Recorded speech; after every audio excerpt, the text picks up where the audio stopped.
Yan o, makinis at malambot yung pagkakaluto. Para nga itong leche flan pero hindi ito leche flan. Sa version namin, gagamit tayo dito ng 2 tasa ng itlog. Nasa 8 piraso pala lahat yung itlog. Yung extra large na size, paghaluin ng mabuti, saka na itabi. Sunod nga nito, gawin na yung liquid mixture. Gagamit tayo dito ng mainit-init na tubig.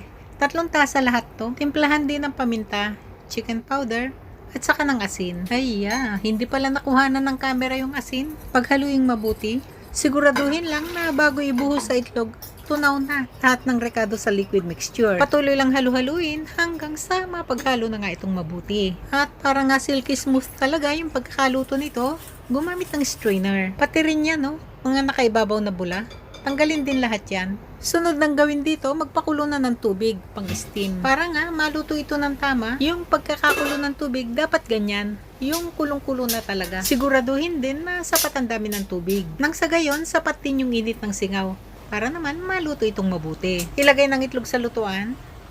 Takpan. Bakit ba? Kailangan pa itong takpan? Para naman hindi matuluan ng singaw yung itlog. Pag kasi nagkaganon, baku-baku na yung pagkakaluto nito. Hindi na makinis. Takpan, i-steam ng 15 minutos sa mahinang apoy. Matapos nga ang 15 minutos, agad nang isara ang apoy. Pero hayaan pa itong nakatakip ng 5 pang minuto. Sa ganito nga na hinay-hinay na pagkakaluto, nakakasiguro na talagang ang silky smooth ang pagkaka-steam nitong itlog. Paalala lang na huwag itong i-overcook. Pagka kasi overcook, magaspang na ang pagkakaluto nito. Di na masarap kainin. Pagkatapos ng 20 minutos, pwede na itong ahunin. At para nga malaman kung tama na yung pagkakaluto nito, ikut-ikutin, galaw-galawin lang ng ganyan. Tingnan yung gitna. Dapat wala nang umaagos na likido dito. At dapat firm na rin yung itsura nito. Bago i-serve, budburan ng spring onion at manghang na sili. Maglagay din ng sesame oil. Kung maamoy nyo lang, naku, talaga naman ang sarap ng amoy. Panghuling rekado, timplahan na ng light soy sauce. O yan na, may kaluto ta na.